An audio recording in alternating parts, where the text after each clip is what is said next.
ഈ യാത്ര പോണത് വയനാട്ടിലെ ചൂരൽമലയിൽ കണ്ടു.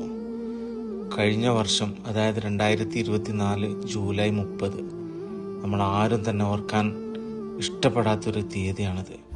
ഈ വലിയ ദുരന്തം നടക്കുന്നതിന് മുമ്പുള്ള ചൂരൽമല, അതൊരു വീഡിയോയിലൂടെയാണ് കണ്ടിട്ടുള്ളത്. എന്ത് മനോഹരമായിട്ടുള്ള സ്ഥലമായിരുന്നത്. ഈ യാത്ര ചെയ്യുമ്പോൾ തന്നെ നമുക്കറിയാം, രണ്ട് സൈഡിലും തേയിലത്തോട്ടങ്ങൾ നിറഞ്ഞിട്ടുള്ള വളരെ മനോഹരമായിട്ടുള്ളൊരു സ്ഥലം. അതാണ് വയനാട്ടിലെ മേപ്പാടി, ചൂരൽമല, മുണ്ടക്കൈ പ്രദേശങ്ങളൊക്കെ.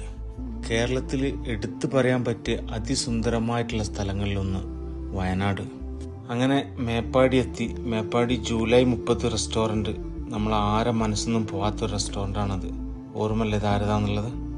അവിടുന്ന് ഞങ്ങൾ ചൂരൽമല ലക്ഷ്യം വെച്ച് നീങ്ങി. ഏകദേശം 4-4:30 മണിയായിട്ടുണ്ടായിരുന്നു. തോട്ടം തൊഴിലാളികളൊക്കെ ജോലിൻ്റെ അവസാന ഘട്ടത്തിലാണ്.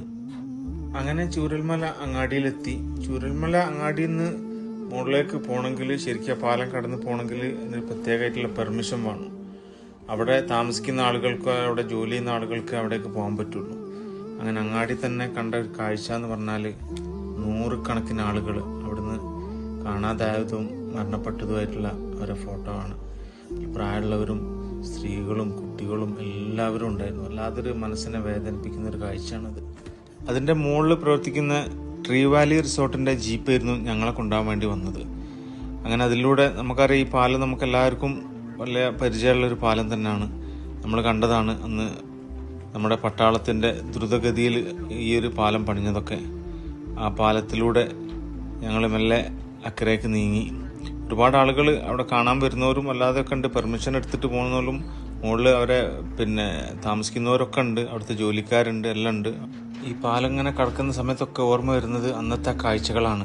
നമുക്കറിയാം, അന്ന് അവിടെ ഉണ്ടായിട്ടുള്ള ഓരോരോ പ്രയാസങ്ങളും പ്രശ്നങ്ങളും ജനങ്ങൾ അനുഭവപ്പെട്ടതും ഈ പാലത്തിലൂടെ അക്കരയ്ക്ക് ആളുകൾ പോയതും വന്നതൊക്കെ തന്നെ.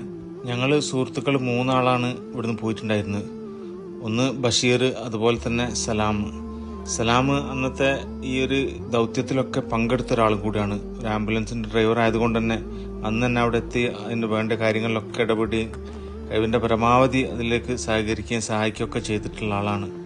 അങ്ങനെ അതിൻ്റെ മുകളിലേക്ക് ഇങ്ങനെ ചെറിയൊരു കയറ്റം കയറി ഇങ്ങനെ പോകുമ്പോഴാണ് ആ പള്ളി കാണുന്നത്. ആ പള്ളിൻ്റെ കാഴ്ചകളൊക്കെ നമ്മൾ അന്ന് കണ്ടതാണ്. ഒരുപാട് ആളുകൾ അതിനെക്കുറിച്ചിട്ട് പറയുന്നതൊക്കെ നമ്മൾ കേട്ടതാണ്.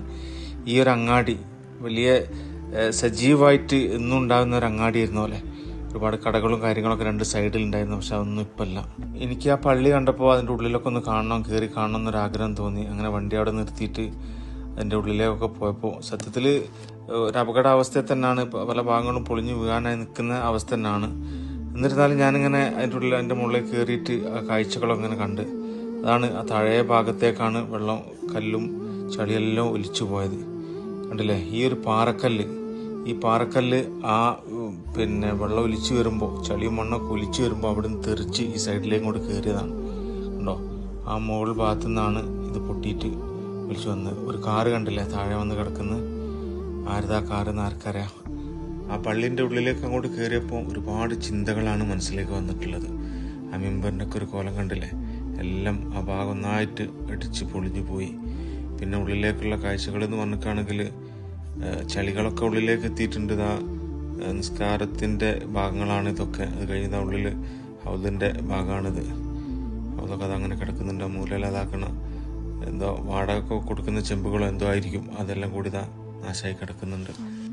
അപ്പം ഞാനിങ്ങനെ ആലോചിച്ചൊരു കാര്യം എന്താണെന്ന് വെച്ചാൽ, ഒരു ദിവസം 5 നേരം സജീവമായിക്കൊണ്ടിരുന്ന ഒരു പള്ളി, 5 നേരം ആളുകൾ വന്ന് നിസ്കരിക്കുകയും ഇബാദത്ത് ചെയ്യുകയൊക്കെ ചെയ്യുന്ന ഒരു പള്ളി ഇപ്പോൾ ആരുമില്ല നോക്കാൻ, കാണാൻ. അവിടേക്ക് ആരും തിരിഞ്ഞു നോക്കാൻ പോലും ഇല്ല. അങ്ങനെ അവിടുത്തെ ദുരന്ത കാഴ്ചകളൊക്കെ കണ്ട് ഞങ്ങൾ മെല്ലെ താഴേക്ക് ഇറങ്ങി. ഞങ്ങളെ കൂടെ ഉണ്ടായിരുന്നത് അവിടെ താമസിച്ചിരുന്ന, ആ ദുരന്ത പ്രദേശത്ത് തന്നെ താമസിച്ചിരുന്ന ഒരാളായിരുന്നു ഞങ്ങളെ വണ്ടിയിൽ താഴേക്ക് ഇറക്കാൻ വേണ്ടി വന്നത്. എവിടെ പോയാലേ നമുക്ക് ഈ വൈകുന്നേരം ഈ നാട്ടിലെത്തുമ്പോ ഒരു സുഖമുണ്ട്.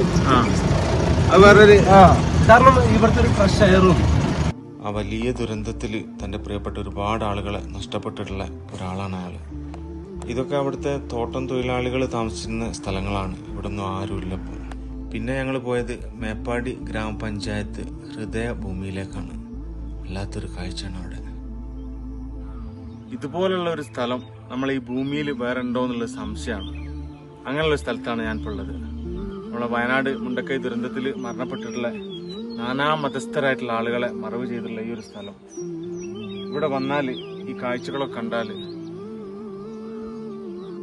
ഈ ഭൂമിയിലെ കാഴ്ച എന്ന് പറഞ്ഞാൽ മനുഷ്യരായിട്ടുള്ള നമ്മളെ ഒരുപാട് ചിന്തിപ്പിക്കുന്ന കാഴ്ചകളാണ്.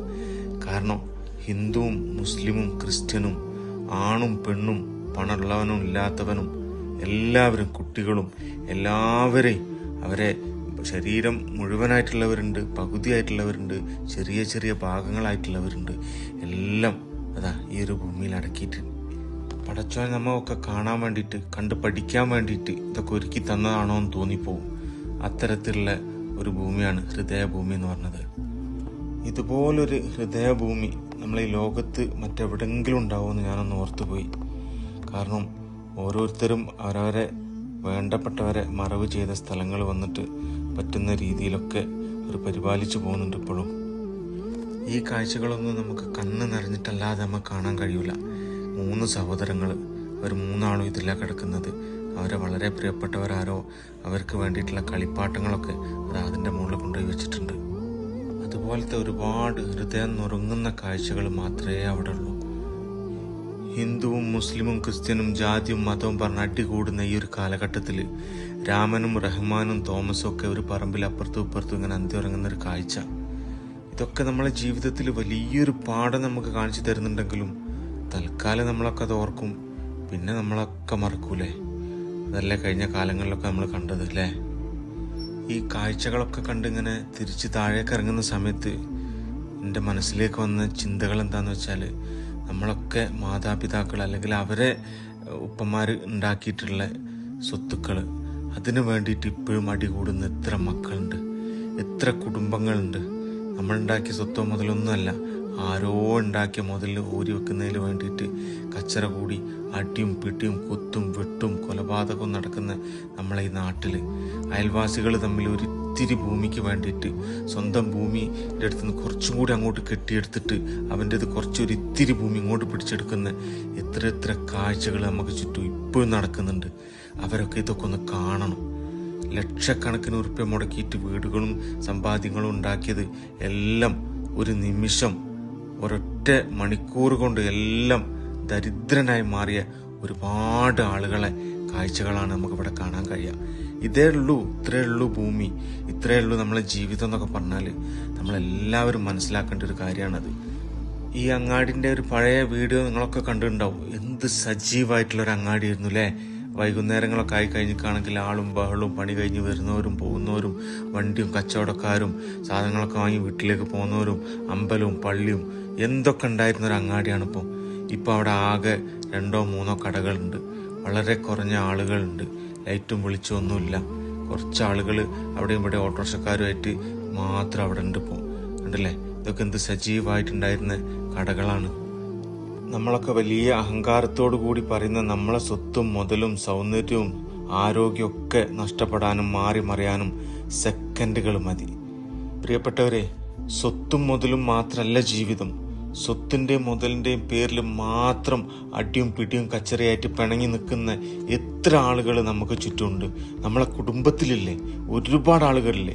അവരൊക്കെ ഒന്ന് ചിന്തിക്കേണ്ട ഒരു കാര്യം എന്താണെന്നറിയോ, അതൊന്നും നമ്മൾ കൊണ്ടുപോകില്ല. നമ്മൾ ഉണ്ടാക്കിയ സ്വത്തും മുതലൊന്നും നമുക്ക് ബാക്കിയായിട്ടുണ്ടാവില്ല. ഇത്രയേ ഉള്ളൂ ജീവിതം എന്ന് പറഞ്ഞാൽ. പറ്റുന്ന ആളുകളൊക്കെ ഒന്ന് അവിടെ പോയിട്ട് ആ കാഴ്ചകളൊന്ന് കണ്ടാൽ മാത്രം മതി. പിന്നെ നമുക്ക് സ്വത്തും വേണ്ട, മുതലും വേണ്ട. നമുക്കുള്ള ജീവിതം വളരെ കുറഞ്ഞ കാലമാണ് നമുക്ക് ജീവിക്കാനുള്ളത്. ആ ജീവിതം കഴിവിൻ്റെ പരമാവധി മറ്റുള്ളവരോട് നല്ല രീതിയിൽ നിന്നിട്ട് മറ്റുള്ളവരെ ഉപദ്രവിക്കാതെ സ്നേഹിച്ച് പരസ്പരം കുടുംബത്തിൽ സന്തോഷത്തോടു കൂടി ജീവിക്കാൻ നോക്കുക. അങ്ങനെ ആ കാഴ്ചകളൊക്കെ കണ്ട് വിറങ്ങലിച്ച മനസ്സോട് കൂടിയിട്ട് രാത്രി ഒരു 8:30 മണിയോടുകൂടി ഞങ്ങൾ അവിടുന്ന് ചുരം ഇറങ്ങിപ്പോന്നു.